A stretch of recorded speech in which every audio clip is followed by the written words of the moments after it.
fickle my heart and how woozy my eyes. I struggle to find any truth in your lies. Now my heart stumbles on things I don't know. My weakness I feel I must finally show. In these bodies we will live, in these bodies we will die. Where you invest your love, you invest your life.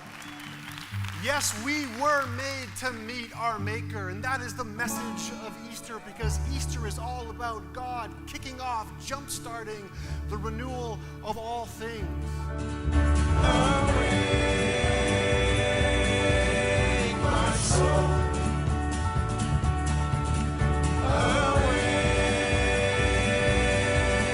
my soul.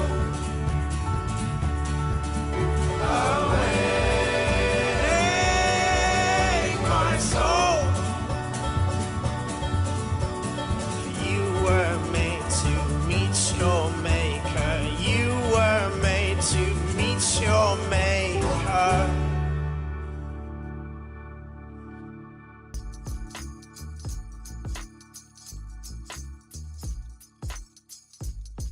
The Mom Spring event is here, and we're shaking things up.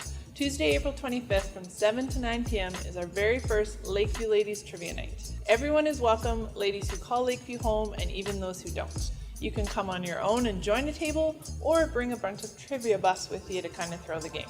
I didn't say that. Plus, there'll be lots of time to visit, tons of yummy desserts, and drinks available from the cafe. You're going to learn new facts, bond with people you don't know over useless, obscure interests, and bask in the glory of knowing tidbits of information. So join us Tuesday, April 25th from 7 to 9 p.m. here at Lakeview. Tickets are $10 for sale at the office or at the newsstand.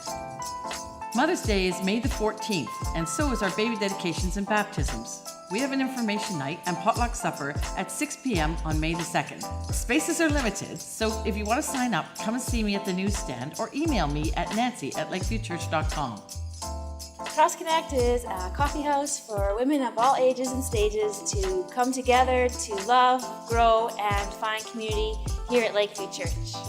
Join us next week as we will hear from our very own Carla Unger as she shares her personal story. See you next week from 6:30 to 8:30 p.m. here in the Lakeview Theater.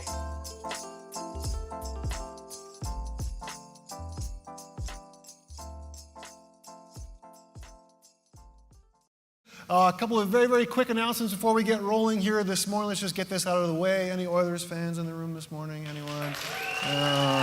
Finally, after 10 years or more, you have something to cheer about. Well, that's the only airtime you're ever getting. You're going to lose this next series. There's no chance. So thanks for coming out. We do start a brand new series here this morning. And if you want to play along at home, 2 resources that we are offering in the bookstore. Number 1, as always, this For Everyone series here on your left. It's good stuff. It's quick, easy, good application. You can get into the text and the understanding pretty quickly. They're available in the bookstore. If you bought it for our James series, it's the exact same book, so you've already got it. And then if you want a little bit more meat, the one here, Letters of John Stott, that will take you a little bit deeper. Again, both are available. If you want to play along at home, you can do that. Okay, so here we go. Let me ask you a question here real quick. Does everyone know what a barn find is? You know what a barn find? You ever seen those shows on A&E where those guys, they'll go out and they're pickers, right? They're looking through attics and barns and basements for these jewels, these treasures that are covered in dust or blankets. And the first time this term was used, barn find, was when it came to finding like a special car or a motorbike that was hidden in an unlikely place, like a barn or a shed. So I did some research on the World Wide Web, and it's believed that this right here might be the best barn find ever. 2 cars in France. The one on your right there, or my right, your left, is a 60s Maserati worth a cool $1 million. That's pretty great, right? It's not bad finding that in your old man's garage. Not pretty good. But that's not the real prize here. The real prize is the other car. It's a mid-60s Ferrari, Spider. It's under a bunch of Sears catalogs and it looks like a wooden crate. That guy right there, retail value USD today, is $15 million. Whoa, that's pretty great, right? But here's the thing. When it comes to these barn finds, to these discoveries, part of the fun is finding them, But maybe what adds the most value or the most intrigue and mystique is the story behind it. Where did this car come from? What's its pedigree? How did it get here? Who did it belong to? What makes it valuable? What makes it worthwhile? It doesn't stop at cars, it goes further. Let me show you another picture here. What we have here is a mid-60s Italian-made console. All right, this is a Brion Vega RR1126. And you need to know that one of these recently sold at auction. It actually belonged to the late, great David Bowie. And his copy of this stereo sold earlier this year for 257,000 pounds, or almost 500,000 Canadian dollars. Amazing. Insane. Because if you wanted to buy one of these today, you could do so very easily. Search up Kijiji in Italy. You can buy them for around $1,500 to $2,000. That's it. With about $900 shipping from Europe to your home here, it's covered. How do I know these things? Because I'm building a case. Is my wife here in the room somewhere? Oh, there. It's pretty cool, right? What do you think? That'd be all right. It's an investment. Obviously an investment. Family heirloom. We could put it like in our bedroom or something. Maybe get rid of your dresser, throw it right in there. What do you think? Maybe you think of it. We'll talk about it when we get home, okay? We'll talk about it. Somebody help me out later, okay? You just say that. Anyways, so what's the big difference here between one of these units that's worth $500,000 and one that you can commonly pick up for $1,500 or $2,000? Well, the one that's worth the most is the one that belonged to Bowie. It has to do with its pedigree, about his impact and who he is as a person and the stories that follow him around. So yeah, there's this sense of discovery, that it's something important, but more than that, it's that it belonged to somebody who was important or perceived to be important. It was in his presence, he touched it, it belonged to him, and now it sets it apart from all the rest. And that's where the letters of John kick us off here this morning. There is a sense of discovery, something unexpected, something of great value, something about someone giving value, worth, and meaning to everything that he touched. And of course, we're talking about Jesus, God's Son, born in a barn, perhaps the greatest barn find ever. And that story begins, obviously, in the beginning. John unpacks it like this. He says, from the beginning, we were there, taking it all in, and we heard it with our own ears, saw it with our own eyes, verified it with our own hands. So John's opening line here is so loaded we could spend the entire morning, but we won't. But he's trying to say something. He's giving clues. He begins this letter like something else we have heard before, and he wants us to make that connection. What does it sound like? In the beginning, Genesis 1:1, in the beginning, God created. Well, what else does it sound like? Oh, the beginning of his gospel. In the beginning was the Word. So John wants you and me to know that what he is about to say needs to be informed by a particular backstory. He wants us to understand that everything forward from this point, we have to interpret it, all of it, through the life, death, and resurrection of Jesus. But here's the deal. John isn't just going to drop down a bunch of facts. It's facts, but it's not just facts. John, what he's about to unpack, is a witness, a manifestation, a testimony of movement, a cosmic experience. And he kicks it all off by saying, in the beginning. But in the beginning of what? Well, is it the beginning, like the pre-existence of Jesus? Like in John 1:1 and Genesis 1:1? Is that what he's talking about? Or is he talking about the beginning when God sort of kicks off this renewal of all things in Jesus? Is that it? Or from this version of the scriptures that we've read this morning, it seems a bit more personal. It seems like from the beginning, like from when we first met and started to hang out and we touched him, something happened here in that moment. Depending on your interpretation, it could be any or all of those things. But for you and I here this morning, the question is this. How do we take this information, the facts portion of it, and the experience portion of this manifestation of Jesus, and how do we use that truth to interpret and to frame everything about our lives? And I think if we take that seriously, we need to start with the beginning.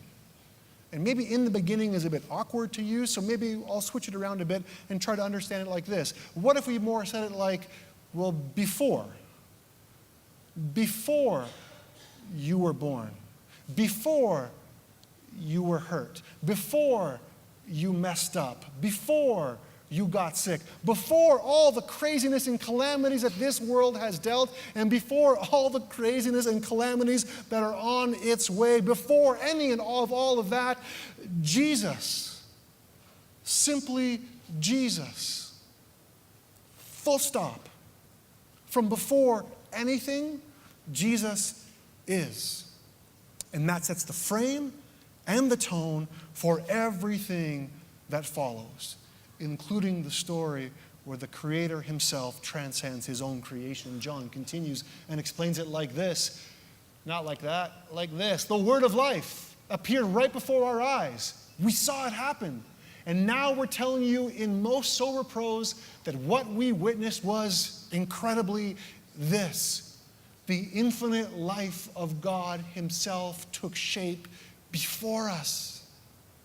The Word, Jesus. When we see Jesus being referred to in the scriptures as the Word, the simplest way to define it is like this, that Jesus is God speaking in real time. God's words, God's heart, God's goal, God's message. Jesus is God making himself known, making himself perceptible to our five senses. That's probably the simplest way to put it. Now, if you wanted to melt our brains, the way we could explain it would be like this. Jesus, the Word, is the future bursting into the present. It's the eternal translating itself into time and space and humanity. It's about the power and the person that holds the universe together, traversing planes and limits and mediums and mysteriously revealing himself to us, allowing himself to be seen and touched and heard. So what John is saying is that he came face to face with that. How do you even explain it? Face to face, hand in hand with the Maker, with the Creator. But God revealed to himself, and he spoke. Which asks, or begs the question, well then what did he say? What did he have to say? And before John explains that, he says, well, before you hear that, I need to set up in one way. This is going to make sense. This is what's going to make it clear. He continues by saying, we saw it and we heard it, and now we're telling you so that you can experience it along with us. This experience of, here's the key word, fellowship with the Father and his Son, Jesus Christ. Our motive for writing is simply this. We want you to enjoy this too. Your joy will double our joy. John says, before I can even tell you what he said, you have to know this. You have to know where all of this is going. And it's this, that the Word of life, more than anything else, wants to be in fellowship with you. But here's the problem. That word fellowship has been a little bit maligned in church circles. And maybe if your upbringing was like mine, you'll understand what I'm saying. I grew up in churches and worked in churches where we had fellowship halls. Anyone ever been in a fellowship hall before? If not, let me describe it to you. It's usually a cinder block room, maybe 15 by 15.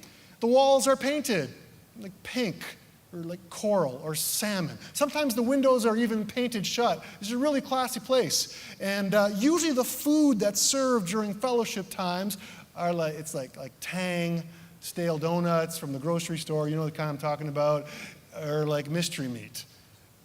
And that's what you do. You fellowship in this designated room, this fellowship hall. And they say, come, let us fellowship together. Drink some Tang. It's astronaut food. Did you know that? I don't care. It's not good. But you see, the term fellowship is much more dangerous than that. Think about it for you guys out here who are Lord of the Ring fans. Any Lord of the Ring fans out there? Some of you? Okay, here we go. This is not going to be good for any of us. So Lord of the Rings, right? You get that Fellowship of the Ring. Who's in that gang? You got the hobbits, right? You got the dwarf guy, you got like the wizard guy, the guy who shoots bows and arrows. You can tell I'm a huge fan. The guy who shoots bows and arrows. There's the white guy who's in some B movies, and the guy with the sword. Who? Yeah, you know, listen, it's not cool. You know the names, you know, it's not cool. Regardless, there's this band of misfits Yes, I understand you watch all the movies, all 19 hours of extended footage that nobody cares about except for you Comic-Con guys. Anyway, so you get it, right? You've seen the movies, and all these misfits are on task together, on mission together. You know what? Now that you've been mouthy about it, let me ask you a question here. Here's what I don't understand, okay? Here's the deal. At the end of that last movie, like an hour, like 45, there's the little bit things that they have to do, and they just hop on those like big birds, like to get to like the last place. Why didn't they hop on the big birds in the first 5 minutes of the first movie and avoid all that trouble? That's what I want to know. That's how I would have written that story. Anyways, thanks for taking me off track there, Siebert. Appreciate that. When we are talking about fellowship, the fellowship of the King, the fellowship of the saints, fellowship isn't something that just happens in a designated room at a designated time. Fellowship isn't just only, a cordial relationship. What fellowship is, according to the scriptures, is an association that is based on common interest and purpose and mission and meaning. So John invites us, his readers, to enter into a fellowship with the Father and the Son, to embrace his redeeming rescue mission and to proclaim the good news that God has not given up on this world. And that's a key point too that we see in these last two lines, because there is a joy that comes with sharing this good news. But we've taken that sometimes and we've made evangelism into kind of a dirty word, and for some of us, that's fine because we've had some terrible experiences with it. But perhaps we need to take a moment here and maybe remove it from some of its baggage and clean it up and reprogram it a little bit, and maybe we can understand it like this. Like, what good is it to discover the most amazing barn find ever, where there's a car, a stereo, a bike, or whatever, and not be able to share it with others? That's the best part, when someone can sit and touch and look and drive and you can talk about it and tell the story. So maybe part of what the text is saying to us this morning is that we've got to drop our baggage around this evangelism bit. Check our motivation, check our level of joy as we tell the good news story of the best barn find ever. Because remember, as Christians, we don't tell the story of Jesus or go to Africa or do whatever out of fear or guilt or because we want to get brownie points with God. It's not about a slick sales pitch, and never has it been about closing the deal on people. But maybe an authentic approach would be to share the good news in the same way that we share everything else that we're excited about. You know what I mean? So then, the big stuff that John hands to us on a silver platter this morning, questions where you might find yourself in, are these. Do you have security in knowing this morning that before anything happened in your life, before you were born, Jesus is? For those of you who are in turmoil or pain, or you feel lost, or you feel confused, or you feel hurt, or you feel insecure, or you feel unsure, if you've walked through dark days, if dark days are ahead of you, the good news from this letter of John to you this morning is that Jesus is. Yesterday, today, forever. And that must frame your entire worldview. Or maybe for you this morning, the word here is from the Word of Life himself. You need to be reminded that God continues to speak in real time through his scriptures and through his fellowship. So if you need to hear from God, my challenge to you this morning is ask. He might answer in his own way, on his own timetable. He might say things that you don't want to hear. It happens. But he did say he would speak. So if you need to hear from God, the challenge to you this morning is to ask. Ask. One last one. This may be a better fit for you. The question is, have you joined the fellowship? Not, do you come here on Sundays for an hour and sit in your comfy seat with your cup holder? No. Are you on mission? Are you on task? For those of you who are still checking Jesus out, you're still kicking the tires on faith, that's cool. But when you come to the point where you've seen enough, heard enough, experienced enough that this Jesus has moved from being a fact to an experience, my challenge to you this morning is become part of the fellowship. Be on task, be on mission with God. And for those of us who are part of the fellowship, are you sharing this good news Or are you hiding it? Are you quiet about it? Are you really not telling anybody at all about the best barn find ever? So then, with that, John has set us up, finally, given us what we need to hear the message that God has given through Jesus. And it's a message about the things that make fellowship possible and impossible.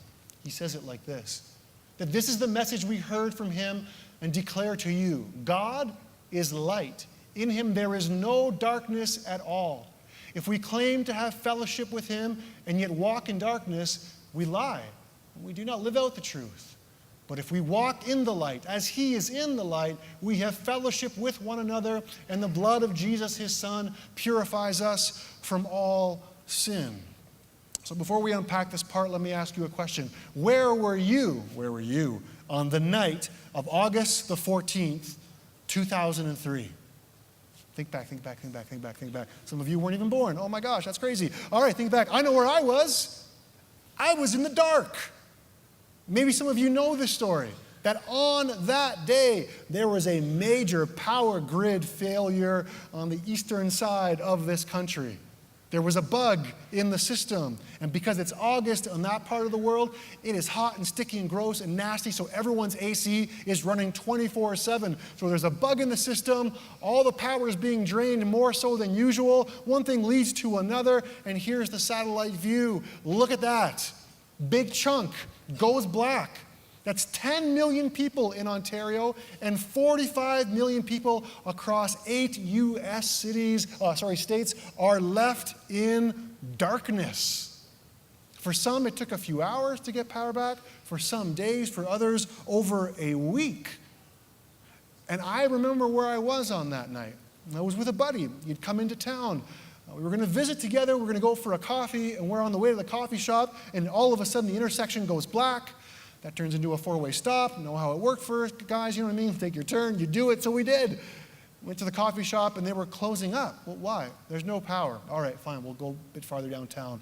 We went farther down. Again, there's no lights. That coffee shop was closed. We went to a third coffee shop until we realized, oh my goodness, the whole city is shut down.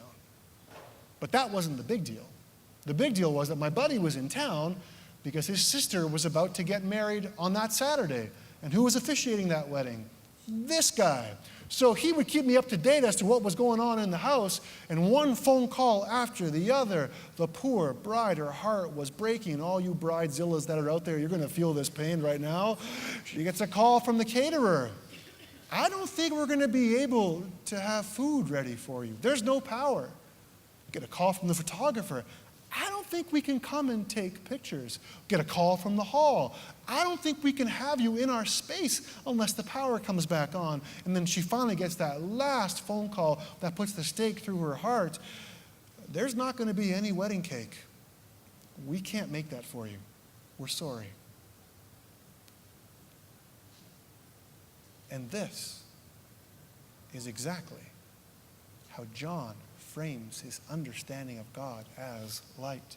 That you cannot do anything without power and without the lights on. God is light. That's a metaphor. He's not a sunbeam. He's not a series of photons. God is light means that he's holiness, perfection, purity, goodness, righteousness, all the things that make God God. So John is saying to be in the light is to be in God's state of being, to adopt it, to live by it. But to be in the dark is to be a slave to another state of being, one that we know as sin, in opposition to God's holiness and perfection and purity and goodness and righteousness. So in the context of John 1:1, we could say to be in the dark is to be outside of the fellowship or against the fellowship of the saints. Or we could say in a different way, to be in the dark is to say it's impossible to have wedding cake. There's no way. It doesn't work because you can't live in both worlds at the same time. Dark and light cannot coexist in the exact same place. So even as I say that, I feel a heavy conviction on my soul because it feels impossible then. God, really? Yeah, I know that it's not about performance or perfection. I know that before everything Jesus is, but I also know that I'm a walking failure. I'm a failure waiting to happen. And I know that more often than not, I intentionally choose to live in the dark. Why? Because I am weak and because I am broken. And if you have ever felt that same pressure as me, you'll understand what that's like. And so is John. So what he does is leave us a fail-safe. He calls it like this. If we claim to be without sin, we deceive ourselves and the truth is not in us. But if we, here's the key word, confess our sins, he is faithful and just and will forgive us our sins and purify us from all unrighteousness. If we claim we have not sinned, we make him out to be a liar and his word is not in us. So then, confession keeps the lights on. Confession is the emergency generator. Confession keeps us honest and it keeps you and I humble. Confession makes it impossible to be on a high horse, to feel important, to be high and mighty, to claim the moral high ground, to think that we are better than others. Confession keeps us real. Now here's the thing, and I've shared this before, but I think it's worth mentioning again. I've got a couple of people that I can feel that I can confess to and talk to. And there's different people who have different access to different levels of intel, but there's a couple who really get the real me. And they're the kind of friends who knock me off my high horse, who call me on my stuff, who call me to own my stuff, who put a big fat mirror in front of me and say, seriously, you're denying your sin? You really think that you don't need God's help or God's healing? And here's the thing, I've done it in different ways, maybe you have too. Sometimes there are those intentional moments where I'm accountable to other friends. Other times the moments just seem to arise. God's Spirit just seems to set it up. And I'm finding myself more and more in those moments giving in and being vulnerable and sharing. And that's hard for me because I'm like a lock and key kind of guy, and not many people get a backstage pass. But I discover in those moments that it's the right thing to do, that it's healing. Even if 24 hours later I'm usually like, oh, why did I say that? Why did I share that? Ooh, I feel really bad about it. I hate it, I hate it, I hate it. But at the same point, I realize that I need it. So then, for you and I, the truth here is this, is that confession frees us. And you think that confession would break up the fellowship, but actually it doesn't. It actually strengthens and solidifies the fellowship. It binds us closer together. And for those of you who are here this morning who are afraid to reveal your brokenness, guess what? Spoiler alert, God already knows. He's already aware. You can't hide it from him. And here's the thing that you also need to know. You know what God wants to do with that brokenness? He wants to heal it. He wants to forgive you. So John challenges us here in these last lines of chapter 1. He's saying, prove God right. Confess and watch how he shows mercy. Watch how he can forgive you and cleanse and absolve you from all guilt and pain. And watch how he stands so closely by you even if everybody else bails.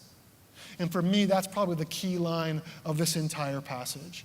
Because the word for God's righteousness that John uses here is tied to God's advocacy, which means come clean, God's saying, and watch how I take your side. And maybe, in an odd way, when we confess, when we own our stuff, when we make that conscious, intentional effort in our daily choices and decisions to live in the light, to live in God's way, we become the mouthpiece of God just like Jesus, proclaiming by our lives that there is a better way, that the way of Jesus is the way towards healing and wholeness and towards being fully human. So may we recognize that Jesus, the Christ, the risen Lord, is the best barn find ever. And from before anything that happened to you, he is. And guess what? He's waiting for you on the other side. And in the meantime, he continues to speak in real time through the scriptures and through his fellowship. This fellowship is your fellowship. They need you and you need them. But remember, If you intentionally step out of the fellowship and work against it, there's going to be no wedding cake. It's impossible. The two cannot mix. But don't worry. We are encouraged this morning with a challenge that says, find the right people. Find those moments. Confess. And keep the lights on. Amen.